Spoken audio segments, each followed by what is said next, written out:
The crystal wine glass shattered in my hand. Not dramatically. Not loudly. Just a soft crack that spread like a spider web across the delicate stem, the sound somehow cutting through 12 voices, through the clink of silverware on gold-rimmed plates, through the soft melody of the string quartet I'd hired for $3,000. Everyone stopped talking.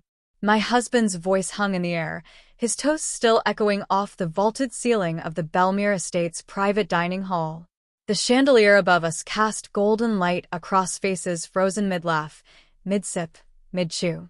And there she was, Marissa Talbot, his work wife, smiling at him like she'd just won something I didn't know we were competing for. To Marissa, Victor had said, his glass raised high, his smile perfect and practiced. My rock. My inspiration. The woman who makes the impossible possible every single day. Not me.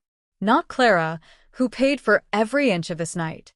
Not the woman who wrote the $14,000 check that made this entire evening exist. Not his actual wife, sitting right there at the head of the table in a dress that cost more than most people's monthly rent. His work wife. The blood from my palm mixed with wine, dripping onto the white tablecloth in small dark pools. I should have felt pain. I should have felt something other than the cold, clear rage that settled over me like snow.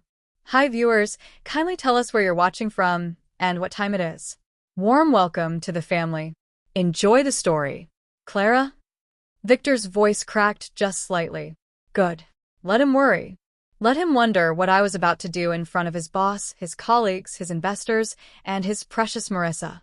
Your hand. I'm fine. I stood slowly, carefully placing the broken glass on my plate. The smile I gave him was the same one I'd been wearing all night. The same one I'd been wearing for months, maybe years. Just clumsy. Around the table, people shifted. Victor's boss, Richard Durham, cleared his throat. One of the investors reached for her water. The string quartet kept playing, their bow strokes suddenly too loud in the strange silence. I picked up my own wine glass with my uninjured hand, still smiling, still calm. Actually, I said, my voice carrying across the room with perfect clarity, since we're making toasts, I have one too. Victor's face went pale. Clara, this isn't. To all of you. I raised my glass, looking at each guest in turn. Thank you for coming tonight. For enjoying this beautiful meal, this lovely space, this perfect evening. It means so much to me that you're here. Marissa's smile had started to fade. She wasn't stupid. She could hear something in my voice that the others couldn't yet, especially since I paid for every single piece of it. My smile never wavered. The venue, the food, the wine you're drinking, the flowers on the table, even the suit my husband is wearing while he thanks someone else.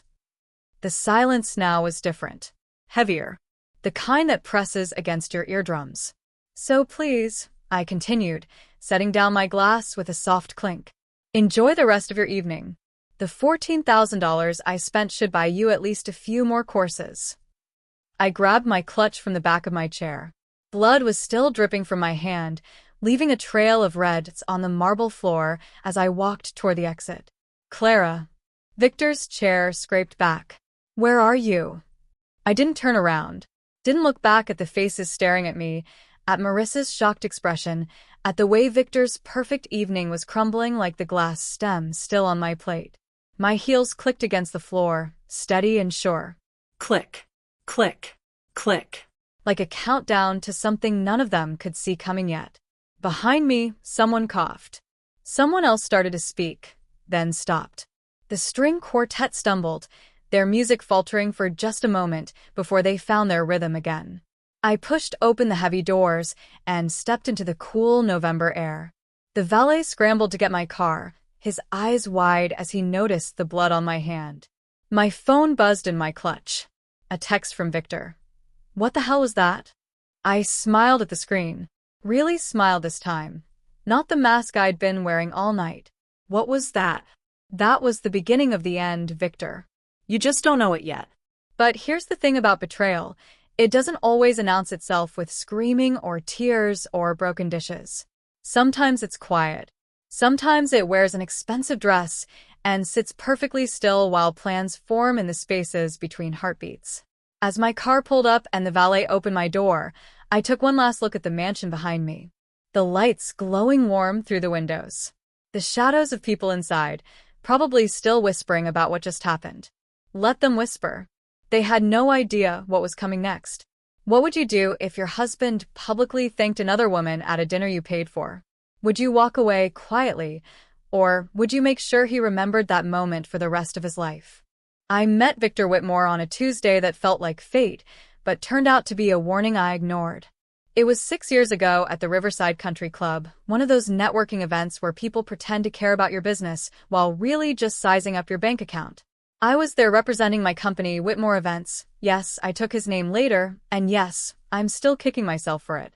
He walked up to me at the bar with this smile that could sell ice to someone standing in a snowstorm. Dark suit that fit perfectly. Hair that looked effortlessly messy in that way that actually takes effort. Confidence rolling off him like cologne.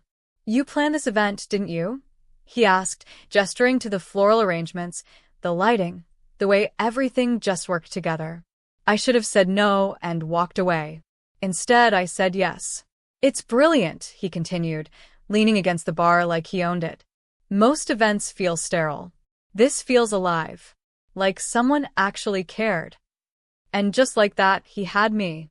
Not with the compliment, I got those all the time. But with the way he looked at me when he said it, like I was the only person in the room worth talking to. We dated for 8 months. Fast, intense, the kind of relationship that feels like falling and flying at the same time. He was working at Durham and Company back then, climbing the corporate ladder, but not quite at the top yet. Middle management with big dreams and bigger expenses. I just need to finish my MBA, he told me one night over dinner at a restaurant I paid for. Then everything changes. I'll make partner within 3 years. I promise. I believed him. God help me, I believed every word. So I wrote the check. $45,000 for his MBA at Cornell. He kissed me, called me his angel, said he'd pay me back 10 times over once he made it big. He never did. The wedding was beautiful. I planned it myself, naturally. $15,000 for the venue, another $8,000 for the photographer, $3,000 for flowers that died within a week. My mother's lake house became our honeymoon destination because Victor said the Maldives could wait until after his promotion. The promotion came. The Maldives didn't. Instead, Victor needed a new car. Something that screamed success, he said. Something clients would notice in the parking lot. I co-signed a loan, then ended up making most of the payments when his bonuses never materialized. Then came the house. Our starter home wasn't good enough anymore. We need to look the part, he insisted. You can't invite executives to a townhouse, Clara.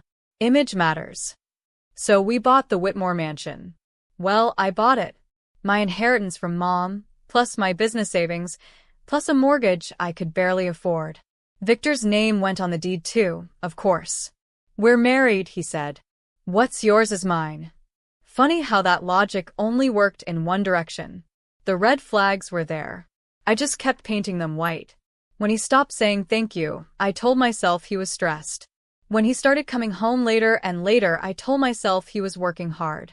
When he snapped at me for asking about his day, I told myself success came with pressure. But pressure doesn't change who someone is. It just reveals it. The name Marissa started appearing about 2 years into our marriage.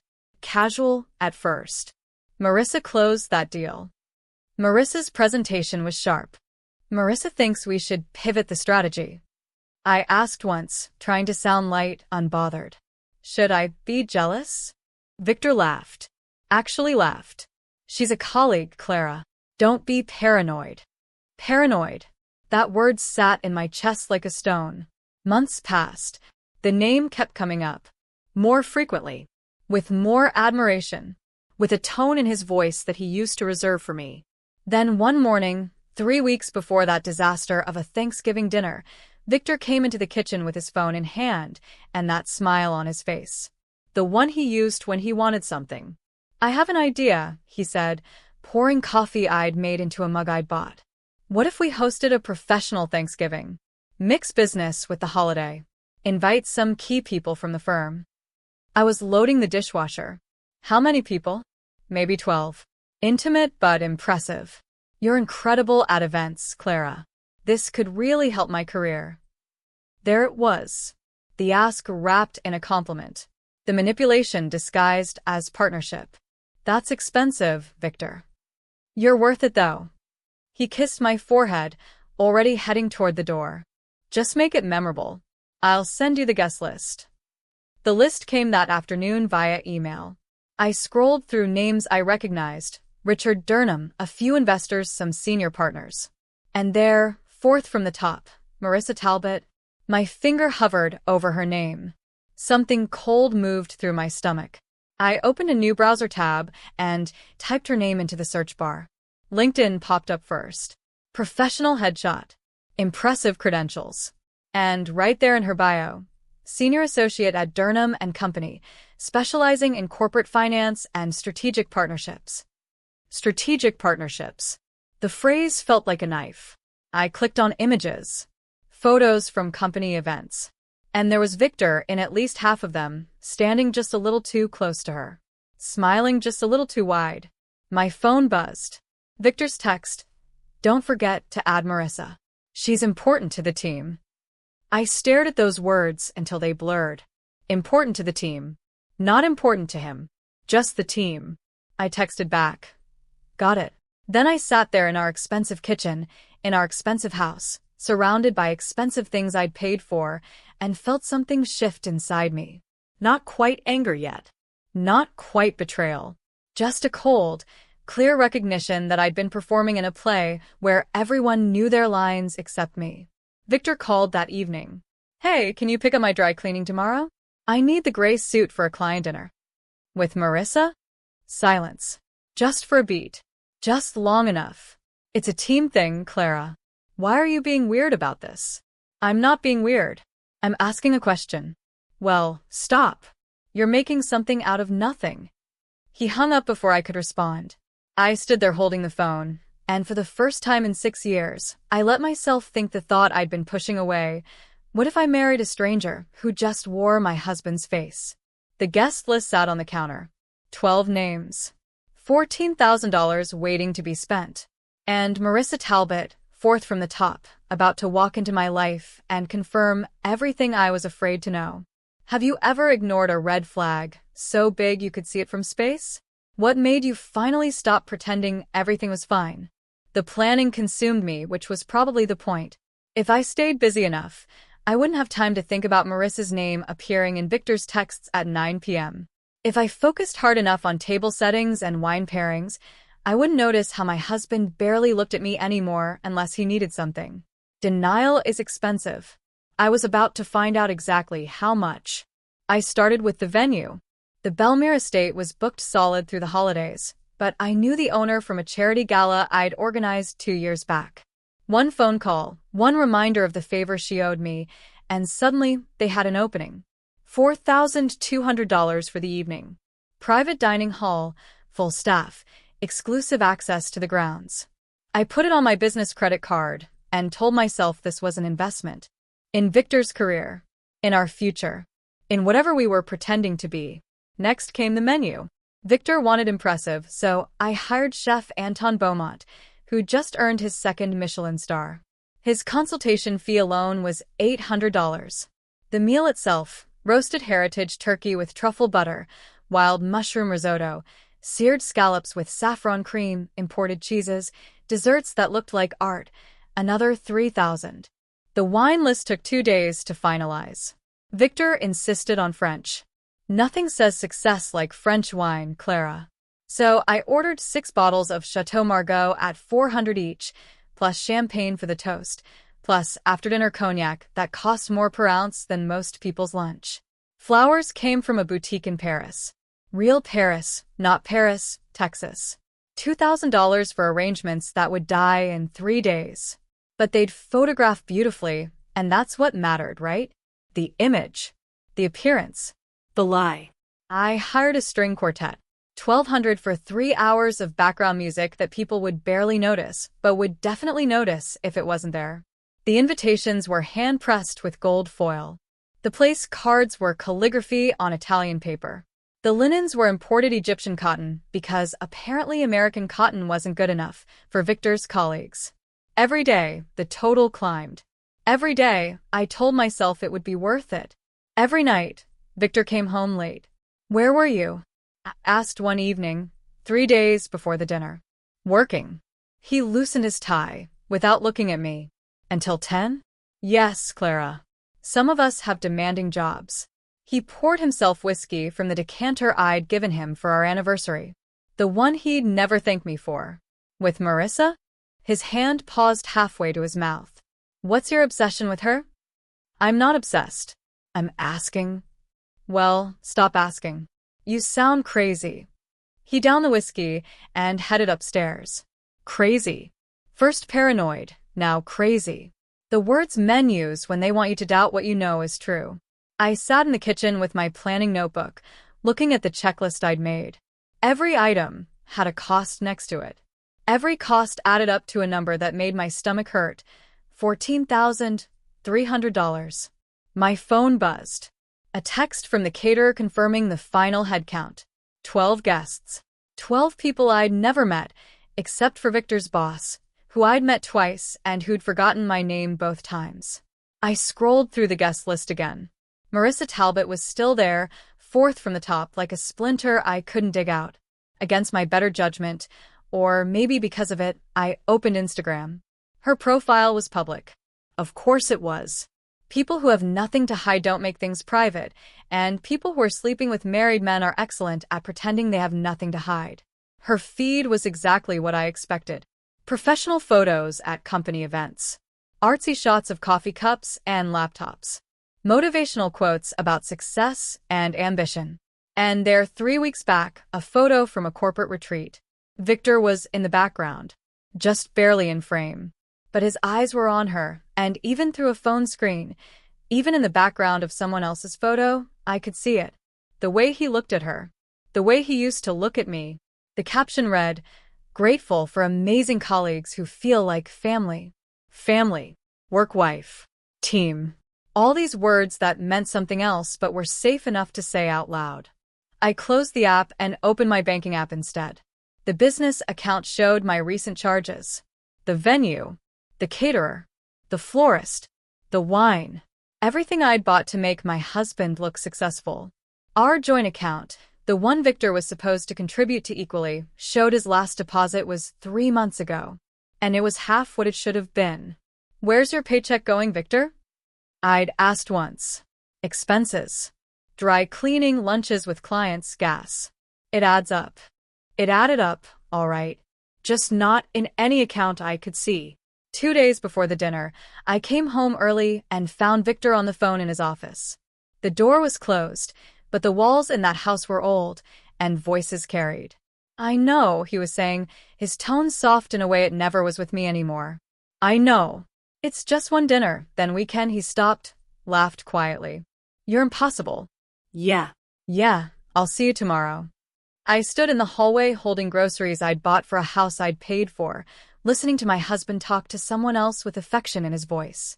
When he came out, I was in the kitchen putting away food.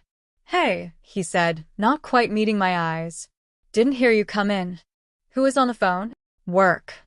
Too quick. Too smooth. "Marissa?" His jaw tightened. "Why do you keep doing this?" "Doing what?" "Asking questions about my own husband. Making everything a conspiracy. You're being exhausting, Clara." Exhausting. Add it to the list. Paranoid. Crazy. Exhausting. "I'm spending $14,000 on a dinner for your career, Victor. I think I'm entitled to ask questions. Nobody asked you to spend that much." The words hit like a slap. "You asked me to plan it. You asked me to make it impressive. You asked me to help your career. I asked you to host a dinner. You're the one who made it into some extravagant production." He grabbed his keys. "I'm going out." "Where?" He didn't answer. Just walked out, leaving me standing in the kitchen with $14,000 of charges on my credit card and the growing certainty that I was funding my own humiliation. That night, I couldn't sleep. I kept thinking about that phone call, about the softness in his voice, about how he'd said, "I'll see you tomorrow," like it was a promise to someone who mattered. At 2 a.m., I got up and went to his office. His laptop was closed but not password protected. He'd always been careless about that. I opened it, hating myself, unable to stop. His email was open. I scrolled through, looking for something, anything that would prove I was wrong. Instead, I found a hotel confirmation. Chicago. 2 weeks ago. The weekend he'd told me he was at a conference. The room was booked for 2 people. My hands shook as I took a photo with my phone. Then I closed the laptop, went back to bed, and stared at the ceiling until dawn. The dinner was in 24 hours. $14,000. 12 guests. And a husband who thought I was too stupid to notice. What's the most expensive mistake you've ever made? And when did you realize it wasn't actually a mistake? It was a lesson. The morning of the dinner arrived with the kind of clarity that comes right before everything falls apart. I woke up at 5 a.m., even though I'd barely slept. Victor was already gone, left early for final preparations at the office. His text said, "No good morning. No thank you for everything you've done." Just a text telling me he wouldn't be home until it was time to get ready. Perfect. I made coffee and sat at the kitchen table with my checklist. Everything was arranged. The venue was set. The caterer confirmed. The quartet would arrive at 6. The flowers were already at Belmere, being arranged by someone who charged $200 an hour to make plants look pretty. All that was left was me, getting ready, putting on my armor, painting on the smile I'd been wearing for 6 years while my marriage rotted underneath it. My phone buzzed. A text from the estate manager. "Mrs. Whitmore, everything is absolutely stunning. You've outdone yourself." I hadn't even seen it yet. I'd paid for it sight unseen, trusting my own planning, my own taste, my own ability to create something beautiful for people who wouldn't appreciate it. Another text, this time from Victor. "Make sure you wear the red dress. Looks professional but elegant. Not, you look beautiful in red. Not, I love that dress on you." Just instructions on how to dress for his audience. I stared at that text until the screen went dark. The red dress hung in my closet, tags still attached. I'd bought it 3 months ago for our anniversary dinner. The dinner that got canceled because Victor had a last-minute work emergency. The dinner I'd made reservations for 8 weeks in advance at the restaurant where he proposed. The emergency had been real, I'm sure. Just not the kind he'd admitted to. I took a long shower and tried to wash away the feeling that I was preparing for a funeral. My own, maybe. Or my marriage's. Hard to tell the difference anymore. The dress fit perfectly. Of course it did. I'd paid enough for it.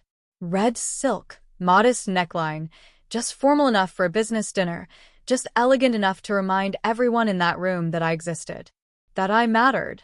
That I was more than the woman who signed the checks. Hair up. Jewelry minimal. Makeup flawless. I looked at myself in the mirror and saw a stranger wearing my face. My phone rang. Victor. "Hey, are you almost ready? I'm heading to Belmere now to check everything." "To check my work, you mean?" Silence. Then, carefully, "Just want to make sure everything's perfect." "It will be. It always is when I plan it. Clara. I'll see you there at 7. I hung up before he could say whatever hollow thing he was about to say. I arrived at Belmere at 6:30. The sun was starting to set, casting everything in golden light that would have been romantic if my chest wasn't tight with something between rage and grief. The estate manager met me at the entrance. "Mrs. Whitmore, it's absolutely breathtaking." She wasn't wrong. I'd created something beautiful. The dining hall glowed with warm light from the chandelier I'd special ordered. The table was set with gold-rimmed plates and crystal glasses that caught the light like diamonds. Flowers cascaded from tall vases, burgundy roses, white peonies, eucalyptus that filled the air with its clean scent. The quartet was setting up in the corner, tuning their instruments. $14,000 looked like this. Like perfection. Like proof that I could create something valuable, something worthy of appreciation. And in 2 hours, my husband would use it as a backdrop to praise another woman. Victor arrived 15 minutes later. He walked through the doors with his phone pressed to his ear, laughing at something someone said. When he saw the room, he stopped mid-laugh. "Wow," he said into the phone. "Yeah, she really," he glanced at me. I'll call you back. He hung up and walked toward me, taking in the space. Clara, this is incredible. I waited for the thank you that didn't come. Everyone's going to be so impressed. He adjusted his tie, the one I'd bought him, and checked his reflection in one of the decorative mirrors.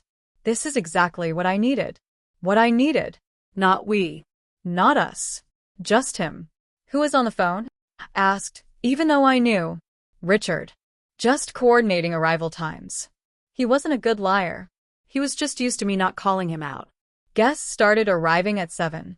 Richard Durham first, with his wife Patricia, who complimented my dress without actually looking at me. 2 investors I'd never met. A senior partner who asked if I'd done something different with my hair. I hadn't. He just had never bothered to notice it before. Then came the junior associates. 3 of them, young and eager, treating this dinner like an audition for Victor's approval. And finally, at 7:15, Marissa Talbot. She walked through those doors like she belonged there. Like she'd paid for any of this. Black dress, simple but expensive. Hair perfectly styled. Smile bright and practiced. Victor moved toward her immediately. Not quickly. He was too calculated for that, but purposefully. Marissa, glad you could make it. Wouldn't miss it. She touched his arm. Casual. Brief. Familiar. Then she turned to me. You must be Clara. I've heard so much about you. Lies sound like politeness when they're delivered with a smile. All good things, I hope. I shook her hand. Her grip was firm. Confident. The grip of someone who thought she'd already won something. Victor talks about your business all the time. Event planning, right? This setup is gorgeous. This setup. Like it was a decoration, not $14,000 of my money and 3 weeks of my life. Thank you. I kept my voice warm, friendly, unbothered. I'm glad you could join us. She smiled and moved toward the table. Victor followed. Not with her, exactly, but near her. Orbiting. The dinner began. I'd arranged the seating carefully. Victor at the head of the table, me at the other end. Marissa positioned 3 seats down from him, close enough to talk to, but not suspiciously close. I'd thought I was being clever. Strategic. Avoiding obvious drama. What I didn't account for was how Victor would lean toward her every time she spoke. How his eyes would find hers across the table. How he'd laugh at her jokes just a second too long. The food was perfect. Anton Beaumont had delivered exactly what I'd paid for. Each course was art, flavor, precision. The wine flowed. The quartet played softly. Conversations blended into a pleasant hum. And I sat at the end of the table, watching my husband fall in love with someone else in front of 12 witnesses. Richard Durham made a joke. Victor laughed and glanced at Marissa to see if she was laughing too. Patricia asked about the flowers. Marissa answered. Apparently she knew about peonies, and Victor nodded along like she'd said something profound. The investor to my left asked about my business. I answered, but Victor didn't even pretend to listen. He was too busy pouring Marissa more wine. Her glass. Before mine. Before his boss's wife. Before anyone else at that table. Something cold settled in my stomach. Not surprise. Just confirmation. Dessert came, chocolate soufflé with gold leaf, because apparently regular chocolate wasn't good enough. People oohed and awed. Someone asked who the chef was. I answered. Victor didn't add anything, didn't acknowledge that I'd arranged any of this. Then he stood up. Victor's voice filled the room like he owned it. Tonight isn't just about Thanksgiving, he began, his glass catching the chandelier light. It's about gratitude. Real gratitude. For the people who show up day after day, who push us to be better, who make the impossible feel possible. I watched him from the other end of the table, my hands folded in my lap. Perfectly still. Perfectly composed. The wife-shaped decoration at the edge of his performance. In business, we talk about partnerships, he continued. But true partnership, the kind that actually changes outcomes, that's rare. That requires trust. Dedication. Someone who sees your vision and makes it better. My heart was beating too fast. Or maybe not fast enough. Maybe it had stopped entirely and I just hadn't noticed yet. I've been lucky in my career. He paused, letting the weight of his words settle. But this past year especially, I've had someone in my corner who's been invaluable. Someone who stays late when everyone else goes home. Who catches mistakes before they become disasters. Who pushes me to think bigger. Don't say her name, I thought. Don't you dare say her name. But I already knew he would. Men like Victor always do. They can't help themselves. They need everyone to know. They need the validation, the recognition, the proof that someone chose them. Marissa. He turned toward her, his whole body shifting like she was magnetic north. You've been more than a colleague. You've been my rock, my inspiration, my partner in every way that matters. The word hung in the air. Partner. You're not just brilliant at what you do, though you are. You're the kind of person who makes everyone around you better. And I don't say this lightly. You've been my work wife this year, and I genuinely don't know what I'd do without you. Work wife. He actually said it. Out loud. In front of his actual wife. In a room I paid for. At a dinner I planned. Using words I could never unhear. Marissa smiled, blushing in that practiced way that looked spontaneous, but wasn't. Victor, that's so sweet. Sweet. Like this was normal. Like public declarations of emotional intimacy with married men were just workplace banter. So everyone please join me. Victor raised his glass higher. To Marissa. To partnership. To the people who make success possible. To Marissa, the table echoed. Glasses clinked. People drank. The moment stretched out, infinite and horrible. And something in my hand cracked. The sound was small, delicate, like ice breaking on a lake in early spring. But in that room, in that moment of celebration for a woman who wasn't me, it was thunder. My wine glass stem had split in my grip. Not shattered, just fractured, a spider web of cracks spreading through the crystal. Wine and blood mixed, dripping onto the white tablecloth in small dark drops. The toasting stopped. Conversations died mid-word. Even the quartet seemed to sense something had shifted, their bows lifting from strings. Everyone stared. Victor's face drained of color. Clara? Your hand. I'm fine. My voice came out steady. Calm. Too calm. The kind of calm that happens right before storms. I stood slowly, placing the broken glass carefully on my dessert plate. The gold rim was stained red now. Appropriate. Marissa's smile had frozen on her face. Richard Durham cleared his throat. Patricia reached for her water glass like it might save her from whatever was happening. I picked up my intact wine glass with my uninjured hand. Held it high, mirroring Victor's toast. Still smiling. Still composed. Actually, I said, my voice carrying across the room with perfect clarity, since we're making toasts about gratitude and partnership, I have one too. Clara. Victor's voice had an edge now. A warning. This isn't necessary. Oh, but it is. I looked around the table, meeting each person's eyes. I'm so grateful you're all here tonight. Truly. This beautiful venue, this incredible meal, this perfect evening, it means everything to me that you're here to enjoy it. Marissa shifted in her seat. She could hear it now, the thing underneath my words. Especially since I paid for every single piece of it. I let that land. Let them absorb it. The Belmere estate rental. The Michelin star chef. The French wine you're drinking. The flowers on this table. The quartet playing in the corner. Even the suit my husband is wearing while he gives speeches about partnership. The silence was so complete I could hear the blood dripping from my hand onto the marble floor. $14,000, I continued, still smiling. That's what tonight cost. 14,000 of my dollars to create this moment where my husband could publicly thank his work wife. I turned to Marissa. That's you, by the way, in case that wasn't clear. Clara, Victor started. So please. I raised my glass higher. Everyone, enjoy the rest of your evening. Enjoy the dessert I ordered. Drink the cognac I'll be charged for. Make business connections on my dime.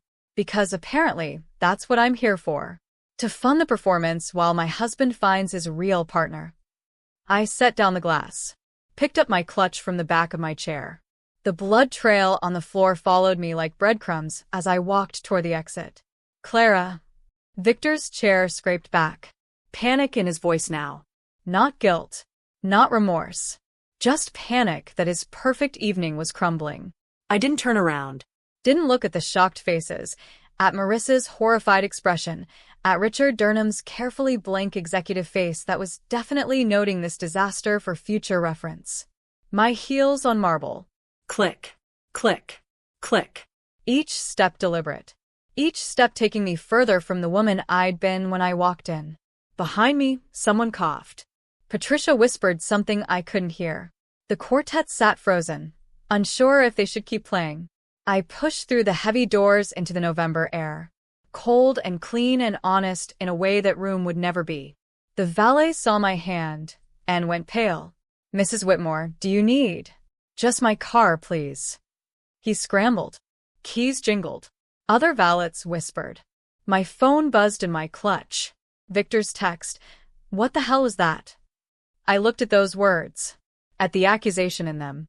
At the audacity of him asking me what that was when he'd just toasted another woman at a table I'd paid for. I texted back. That was me being done.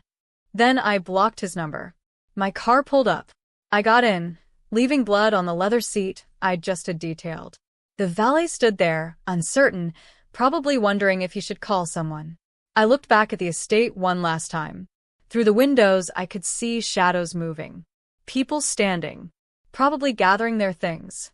Probably making excuses to leave early.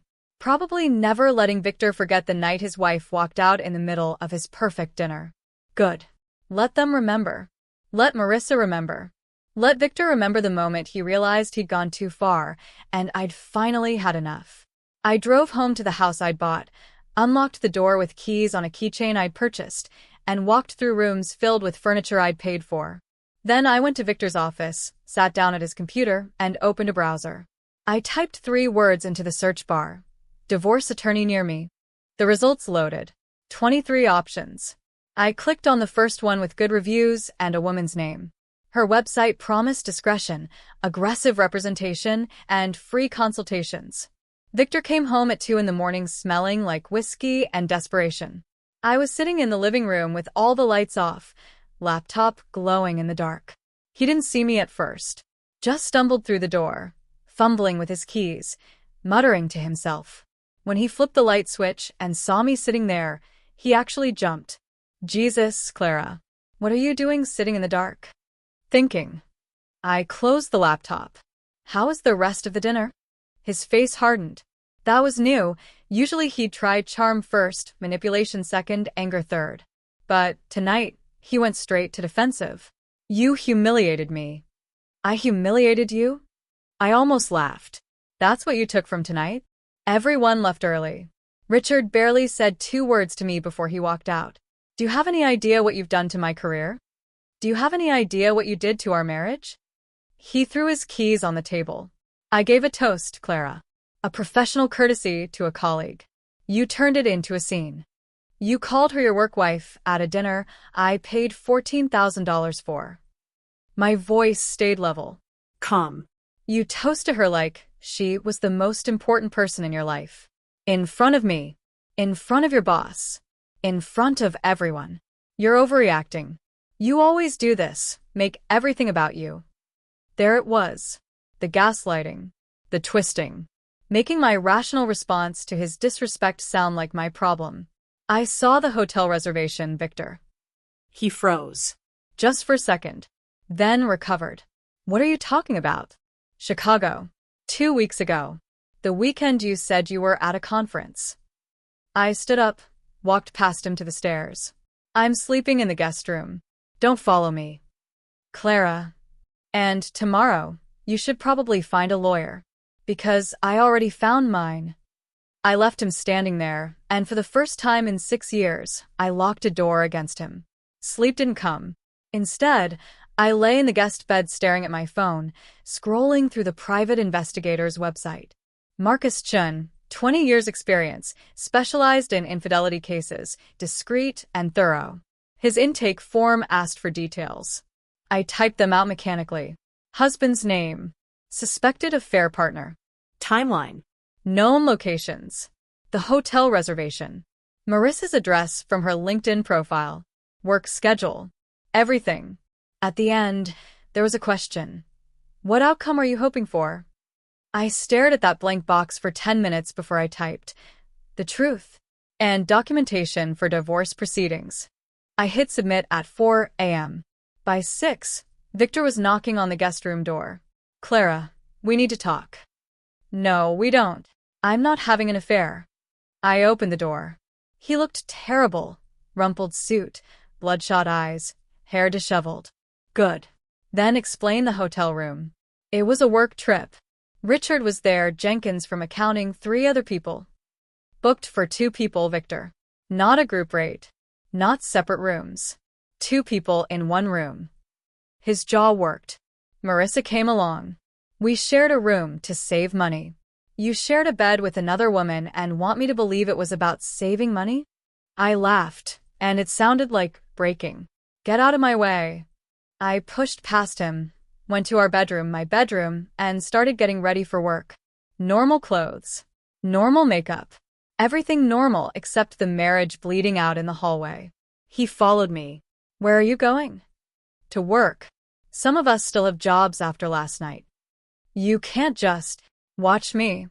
I grabbed my bag and left. Drove to my office. Sat at my desk. Answered emails. Acted like my life wasn't imploding. My phone buzzed at 9. Unknown number. Mrs. Whitmore? This is Marcus Chin. I received your submission last night. Can we meet today? We met at a coffee shop 3 blocks from my office. Marcus was mid-50s, gray hair, kind eyes that had probably seen 1,000 versions of my story. He didn't waste time. I've handled hundreds of these cases. Based on what you've told me, I can have preliminary results within a week. Full documentation within 2, if I find what I think I'll find. How much? 5,000 retainer. Additional costs billed hourly. I pulled out my business checkbook, wrote the check, slid it across the table. I want photos, timestamps, everything that would hold up in court. You'll get it. He pocketed the check. And Mrs. Whitmore? I'm sorry you're going through this. I wasn't. Not anymore. Because sorry implied I'd lost something worth keeping. The next 3 weeks were a masterclass in performance art. I smiled at Victor over breakfast. Asked about his day. Acted like nothing had changed. He relaxed, thinking he'd gotten away with it. Thinking I'd accepted his lies and moved on. Men are so predictable when they think they've won. Meanwhile, I moved money. Quietly. Carefully. Our joint account, the one Victor never contributed to anymore, I started transferring funds to a private account at a different bank. Small amounts. Nothing that would trigger alerts. The house was in my name. The cars were in my name. The business accounts were mine. Years ago, when Victor said he was too busy to deal with finances, I'd taken over everything. He'd signed papers without reading them. Trusted me to handle it. That trust was about to cost him everything. Marcus called on day 9. I've got something. Can you meet? This time, we met at his office. He slid a manila envelope across the desk. I'm warning you. It's not pleasant. I opened it. Photos. Dozens of them. Victor and Marissa at a restaurant, holding hands across the table. Victor and Marissa leaving a hotel together at 9 a.m. on a Tuesday. Victor and Marissa in a car, his hand on her thigh. Victor and Marissa kissing in a parking garage. The timestamps ranged from 6 months ago to 3 days ago. 3 days after the Thanksgiving disaster. 3 days after he'd sworn to me nothing was happening. I stared at those photos until they blurred. There's more, Marcus said quietly. Financial records. He's been using company funds to pay for hotels, dinners, gifts. Marissa's been helping him cover it up. They're both signatories on an account that's technically company money. How much? $80,000 over the past year. I looked up. $80,000 of company money? Embezzlement. Corporate fraud. If their firm finds out, and they will, it's not just firing. It's criminal charges. Something cold and perfect settled in my chest. Can you document all of it? Every transaction, every hotel, every dinner? Already have. And Mrs. Whitmore? He leaned forward. You should contact their HR department. Anonymous tip. Let the company handle the criminal side while you handle the divorce. I gathered the photos, the financial records, the evidence of everything I'd known but couldn't prove. One more thing, I said. Can you deliver copies of this to Richard Durham directly? Not HR, him specifically. Marcus smiled. With pleasure. I drove home that night with the envelope on my passenger seat. Evidence of betrayal. Proof of theft. Ammunition for the war Victor didn't know was coming. He was in the living room when I got home, watching television, drinking my expensive whiskey. Hey, he said, barely glancing over. How was your day? Productive. I smiled, set my bag down, walked past him. Actually really productive. That night, I drafted an email to the divorce attorney. Attached every photo, every financial record, every piece of evidence. Subject line. Ready to file. Client wants full custody of all assets. I hit send. The call came on a Tuesday morning, 3 weeks after the dinner from hell. I was at my desk, reviewing contracts for a corporate event, when my phone buzzed. The divorce attorney, Catherine Morrison, her voice crisp and efficient. Clara, I've reviewed everything. This is one of the strongest cases I've seen. Your husband is in serious trouble. How serious? Career-ending serious. Possibly criminal, depending on how hard the company pushes. But first, we need to talk strategy. Can you come in today? I cleared my schedule. Catherine's office was downtown. All glass and steel, and the kind of expensive furniture that screamed, I win cases. She was mid-40s, sharp suit, sharper eyes. Here's the situation, she said, spreading documents across her desk. Every major asset is in your name. The house, the cars, the business accounts. Legally, he has almost no claim to anything. What about the joint account? Minimal balance. And your contributions far exceed his. We can prove you've been the primary breadwinner throughout the marriage. She pulled out another file. More importantly, these financial records from the investigator? This is embezzlement. Corporate theft. If we leak this to his company. When? I interrupted. When we leak it. She smiled. When we leak it to his company, Victor will be fired within 48 hours. Possibly prosecuted. And Marissa goes down with him since she's a co-conspirator. Do it. There's more. Catherine slid another document forward. I contacted Richard Durham directly. Gave him a heads up about the investigation. Professional courtesy, I said.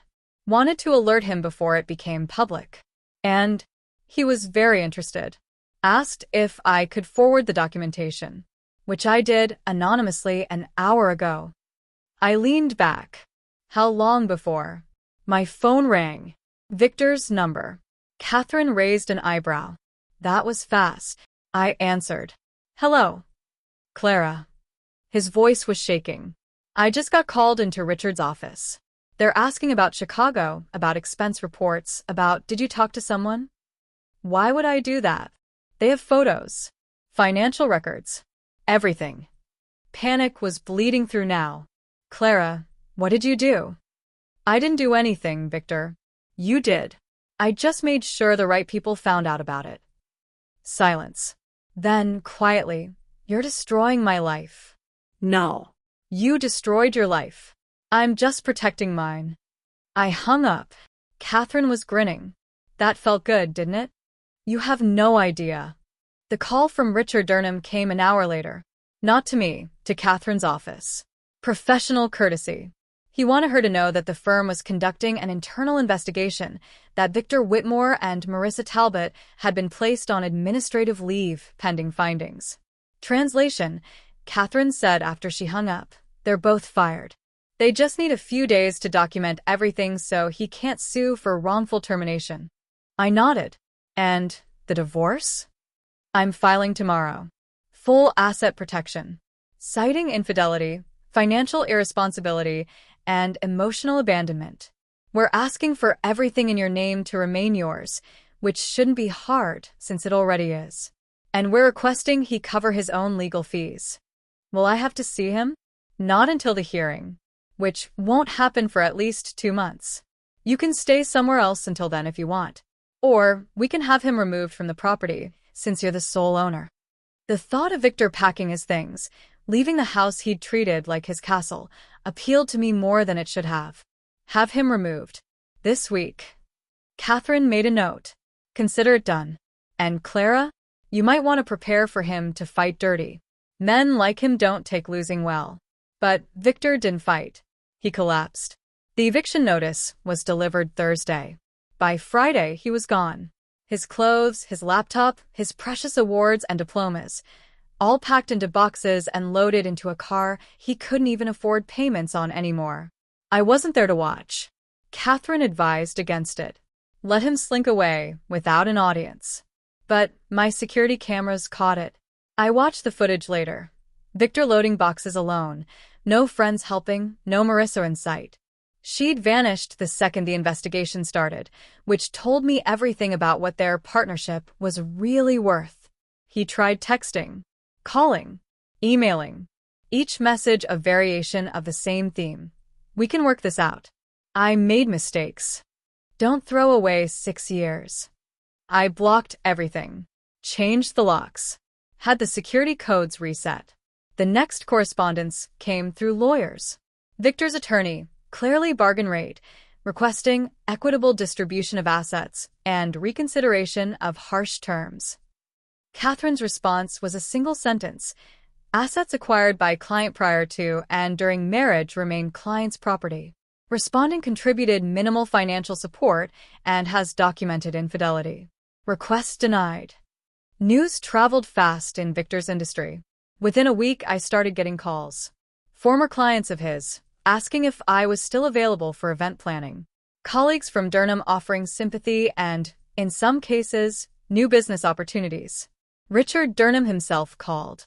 Mrs. Whitmore, Clara, if I may, I want to apologize.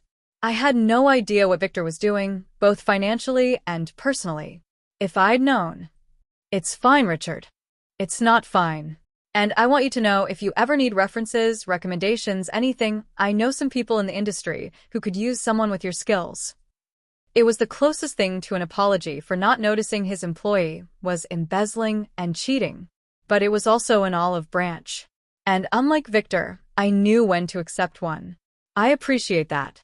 Truly. He paused. That Thanksgiving dinner, by the way.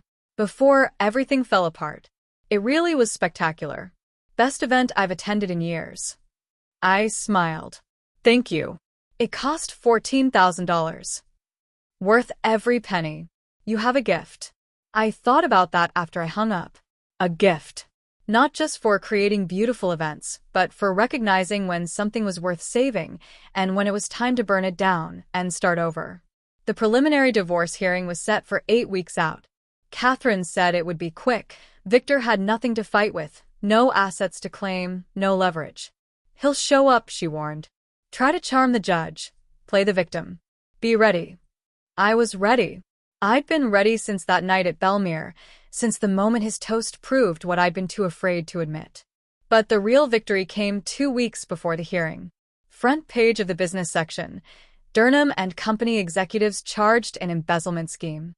There was Victor's photo. And Marissa's. Both looking professional in corporate headshots that contrasted sharply with the charges listed below. Theft, fraud, misappropriation of company funds. The article detailed $83,000 in missing money. Hotel rooms, restaurants, personal expenses disguised as business costs.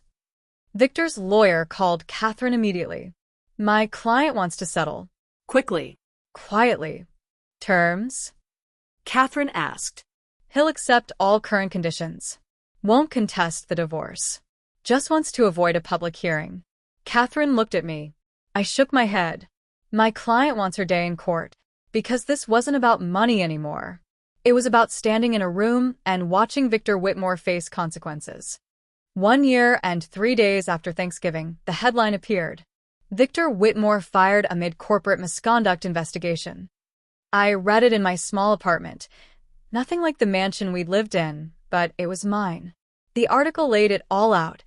83,000 in misappropriated funds, fake expenses, company cards used for personal trips, and Marissa Talbot's name right beside his. Both were terminated without severance or references. Their careers done. My phone buzzed. Catherine Morrison. Did you see? Just read it. His attorney wants to expedite the divorce. Settle out of court. He's desperate to avoid testimony. When's the hearing? 2 weeks. Keep it. I want the hearing. You know you've already won? I want it on record. The 2 weeks dragged by. Victor tried to reach me twice, both times begging me not to make it public. I didn't reply. The morning of the hearing, I wore a navy suit that said, "I've already won." The woman in the mirror looked unfamiliar, stronger, colder, clear. Catherine met me at the courthouse. Ready. More than ready. Victor was already inside. He looked worn, thinner, defeated, in a cheap suit that wasn't his. He glanced at me. I didn't look away. The judge entered. Everyone rose. Catherine laid out everything with surgical precision. Photos, records, witness statements. Every lie dissected, every betrayal pinned down. Victor's lawyer muttered about mutual misunderstandings and deep regret. The judge looked unimpressed. When Victor spoke, he tried charm. "I made mistakes," he said. "But marriage is complicated. Clara's very successful, maybe too successful." That created pressure. He was actually blaming me for his affair. Marissa was just a friend. Nothing physical. Catherine cut him off. "Your Honor, we have photos." The judge nodded. "Stick to facts, Mr. Whitmore." He stumbled, flustered. "I want to make this right. Counseling, whatever she needs." "Your Honor," Catherine said, calm but sharp, "my client filed 8 months ago. Mr. Whitmore continued his relationship with Ms. Talbot until his termination for embezzlement." The judge raised her hand. "I've reviewed the case. Unless there's something substantive, I'm ready to rule." Victor slumped, beaten. The judge spoke deliberately, each word heavy. Mrs. Whitmore was the primary financial contributor. She maintained sole ownership of all assets. She financed Mr. Whitmore's education and supported his career. Mr. Whitmore engaged in infidelity, misused funds, and contributed nothing financially in the last 18 months. His termination for corporate misconduct confirms a pattern of unethical behavior. Victor didn't lift his head. This court grants the divorce. All assets remain Mrs. Whitmore's. Mr. Whitmore will pay his own legal fees and debts. He is prohibited from making any future financial claims against Mrs. Whitmore's business or personal assets. The gavel came down. One sharp sound. Final. Victor sat frozen. His attorney whispered about appeals that would go nowhere. Catherine touched my arm. "Let's go." I walked past him without a word. In the hallway, Catherine smiled. "You did it." Clean victory. He walks away with nothing. "No," I said. He walks away with exactly what he earned. We celebrated across the street. Catherine lifted her coffee. "To new beginnings." "To truth," I said. "And consequences." My phone rang again, an unknown number. "Mrs. Whitmore?" "Jennifer Chen, Pacific Financial Group. I saw the news about your divorce. We're expanding our corporate events division, and your name keeps coming up. Interested in a partnership." I looked at Catherine, at the courthouse, at the cup I'd bought with my own money. "Yes," I said. "Very interested." After I hung up, Catherine asked, "New opportunity?" "New everything." We talked logistics, paperwork, normal things, the kind of things that meant my life was finally mine again. As I walked to my car, I saw Victor in the lot, leaning against a beat-up sedan, phone to his ear. Probably calling Marissa. Probably realizing she wasn't answering anymore. He saw me. For a moment, we just stared. 6 years of marriage, 1 year of unraveling, and now nothing. He opened his mouth to speak. I kept walking. Some conversations aren't worth having. Some people aren't worth your words. When you finally win, is it everything you imagined? Or do you realize the real victory was freedom itself? The courtroom felt colder on my way out than it had on the way in. Maybe it was the finality.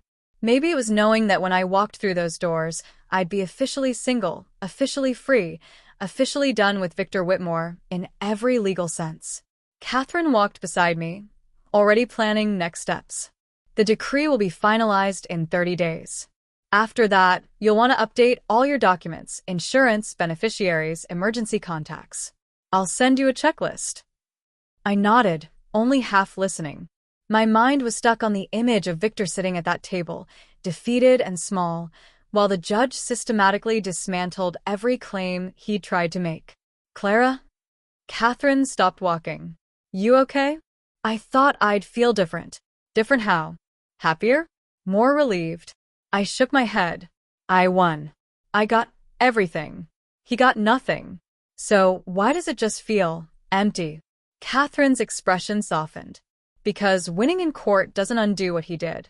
It doesn't give you back the time or the trust or the version of yourself that believed in him. It just closes the legal chapter. So what now? Now you write the next one. We parted ways at the parking lot. She went back to her office. I sat in my car, engine off, staring at nothing. My phone buzzed. A text from my best friend Sarah. How'd it go? It's done. I'm officially divorced. 3 dots appeared immediately. Coming over. Wine required. I smiled. Texted back. Yes, please. I drove to my apartment. The small, sunlit space I'd rented 6 months ago when staying in the mansion felt like living in a museum of my own failure. It wasn't fancy. Wasn't impressive. But it was mine in a way nothing else had been. Sarah arrived an hour later with 2 bottles of wine and a bag of Thai food. She took one look at me and pulled me into a hug. You did it, she said into my hair. You actually did it. Yeah. My voice cracked just slightly. I did. We ate on the floor, backs against the couch, wine glasses in hand. Sarah wanted details, what the judge said, how Victor looked, whether I'd said anything to him after. I didn't say anything, I admitted. What would I even say? Thanks for wasting 6 years of my life. Good luck with your criminal charges. How about I hope Marissa was worth your entire career? I laughed. Actually laughed. She wasn't. Obviously. She disappeared the second things got hard. Of course she did. Women who go after married men aren't looking for partners. They're looking for elevators. And your ex-husband's elevator went straight to the basement. We clinked glasses to that.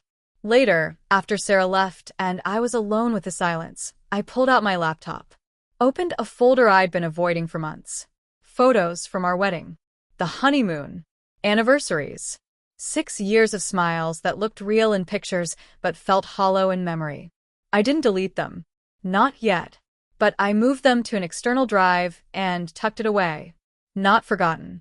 Just filed away as evidence of who I used to be and what I used to believe was possible. Then I opened a new document. Titled it Second Harvest Foundation, Business Plan. For months, the idea had been growing. A nonprofit for women rebuilding after financial betrayal.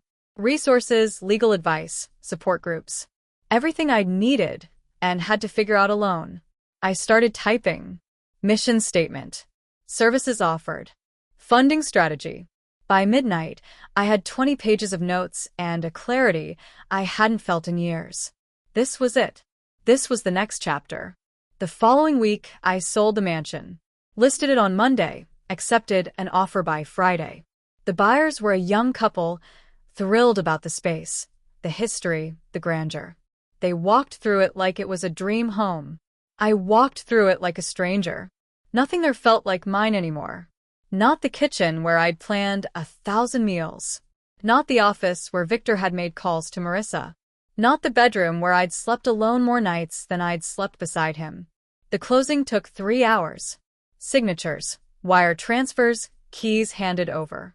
When it was done, the real estate agent congratulated me.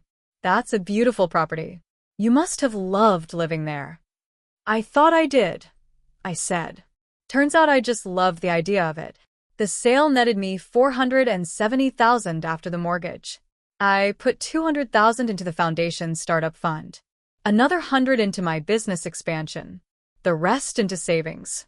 Money I'd earned. Money he'd never touch. A week after the sale, I hosted the first meeting for Second Harvest. 7 women showed up, all referred by therapists, lawyers, friends who knew friends.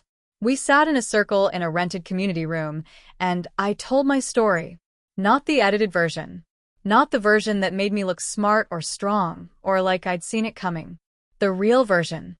The one where I ignored red flags and funded my own humiliation and stayed too long because leaving felt like admitting failure. When I finished, the room was silent. Then one woman raised her hand.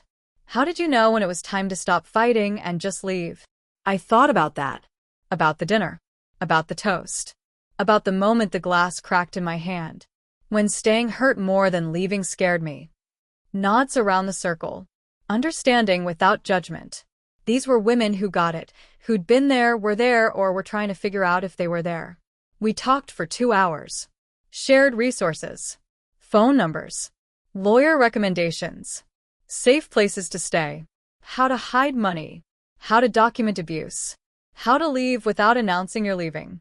At the end, one woman, Janet, early 50s, married 23 years, came up to me. Thank you, she said quietly. I've been planning to leave for 2 years, but didn't know if I could. Hearing your story, I think I can now.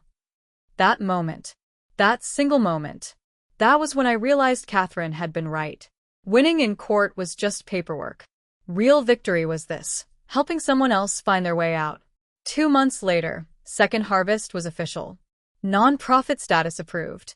Website live. Donations starting to come in. Local press picked up the story. Local businesswoman turns personal tragedy into support network. They interviewed me. Asked about Victor, about the divorce, about what I'd learned. I learned that generosity without respect is exploitation, I said. That love without loyalty is performance. And that sometimes the best revenge is simply becoming someone they could never diminish. The article ran with a photo of me at the foundation's first fundraiser. Smiling. Genuinely smiling.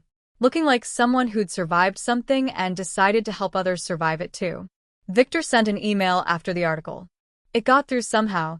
Maybe a new address. Maybe he'd figured out my filters. Subject line. I'm proud of you. I stared at those 4 words for a long time.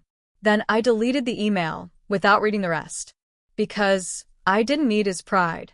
Didn't need his approval or acknowledgement or belated attempt at redemption. I needed nothing from him. And that, I realized, was the real freedom. What would you build from the ashes of your worst experience? And would you look back, or just keep moving forward? Thanksgiving came again 1 year after everything changed. I woke in my own apartment, sunlight spilling through windows I'd chosen, surrounded by things that meant something only to me. No chandeliers. No pretense. Just peace, and a dinner that wasn't about performance. This year, I invited the women from Second Harvest. Not all 23, just the core 7, the ones who'd started it all. The ones who knew what this day symbolized. Sarah arrived first with pies, and the same wine we'd shared the night of my divorce. Tradition, she said. Janet came next with her daughter, eyes bright. We left, she said. 2 weeks ago. Tiny apartment. Perfect. Soon Lisa, Maria, and Karen joined us. Women who'd fought back, fled, rebuilt. We cooked together, grocery store turkey and box stuffing. Food that tasted good, because we'd made it together. At 6, we gathered around my small table. I raised a glass. 1 year ago, I paid $14,000 for a dinner where my husband thanked another woman. It was the best thing that ever happened to me. They looked puzzled until I continued. Because that night, I stopped pretending. I took my power back. So here's to the moments that break us, I said. The betrayals that wake us up. The losses that show us what we're worth. And to the women who decide surviving isn't enough, they help others survive too. We clinked glasses. Laughed. Ate food that didn't need to impress anyone. Halfway through, my phone buzzed, email notification. Subject: Thanksgiving. Sender: Victor. I stared at it. Probably an apology. Probably a plea. Probably nothing I needed. I looked around the table. At Janet, Maria, Lisa, Sarah, and swiped left. Deleted it. Everything okay? Sarah asked. Everything's perfect. Later, when we shared what we were thankful for, their answers filled the room with warmth, freedom, safety, time, second chances. When it came to me, I said, I'm grateful I paid for that dinner, because it bought me back my life. After everyone left, washing dishes alone, I thought about Victor, where he might be, whether Marissa had stayed. Then I realized I didn't care. The wondering was just habit. I'd stopped living in reaction to his choices. My phone buzzed again, Catherine. $47K raised. You're amazing. Couldn't have done it without you. You could have. But I'm glad you didn't have to. Happy Thanksgiving. I poured another glass of wine and looked out at the city. Behind those lights were people fighting their own quiet wars, learning their own worth. Somewhere out there, Victor was probably nursing regrets. Somewhere, Marissa was rebuilding. Somewhere, other women were still pretending through dinners like mine had been. Maybe, someday, they'd find the courage to leave too. Every year since Victor emailed me on Thanksgiving. Every year, I deleted them unread. Some stories don't need sequels. Second harvest grew for cities. Hundreds of women helped. Legal aid, housing, counseling. The most common question people asked was, do you regret marrying him? At first, I said yes. But later, I didn't. I regret staying as long as I did, I'd say. But I don't regret the lessons. The quietest revenge is becoming someone who doesn't need revenge because she built something better. 5 years after that first Thanksgiving, I stood on stage at our annual gala, 300 donors, over 2 million raised, 400 women helped. I told the story again. The dinner, the toast, the $14,000, the walkout. I didn't know I was starting something, I said. I just knew I was ending something. But sometimes the ending is the beginning. The ovation lasted 2 minutes. Later, a young woman approached, nervous, tearful. Mrs. Whitmore? I read your story 2 years ago. It gave me the courage to leave someone just like him. What's your name? Emma. Are you okay now? I am. And I want to help. I gave her my card. I knew she'd email. Driving home from the gala, I thought about Victor one last time. About the man I'd married. The man he'd become. The betrayal that had forced me to rebuild. And for the first time, I felt something close to gratitude, not for him but for what I'd learned because of him. His final gift was showing me who he truly was. My gift to myself was believing him. I pulled into my new home, earned, paid for, mine. My phone buzzed again. Another Thanksgiving. Another email. Subject: I think about you every day. For 5 years I'd ignored them. But that night, feeling steady and whole, I opened it. Clara, I know you probably won't read this. You never do. But losing you was the biggest mistake of my life. You were everything I pretended to be. I hope you're happy. You deserve to be. V. I read it twice. Then I typed 4 words. I am. Thank you. Then I deleted the thread. Blocked his address forever. Not out of anger but closure. Real, final closure. I poured one last glass of wine, sat on my balcony, and looked at the city below, at all the stories still unfolding, all the women still learning they could survive and thrive. Somewhere, Victor was finally realizing what he'd lost. Not a wife or a wallet, but a force of nature. I raised my glass to the night sky, to new harvests, to second chances, to the woman I became when I stopped accepting less than I deserved. Some stories don't need sequels. But mine was just beginning. So now, I'll ask you, when did you stop waiting for an apology and start building your own empire? Tell us your story in the comments. If Clara's journey reminded you of your own strength, hit subscribe and join us. Every week, we share real stories of pain turned into power. What would you do with your $14,000 moment? Walk away or build something better? Your story matters. Your strength matters. Welcome to the family. Now, go build your second harvest.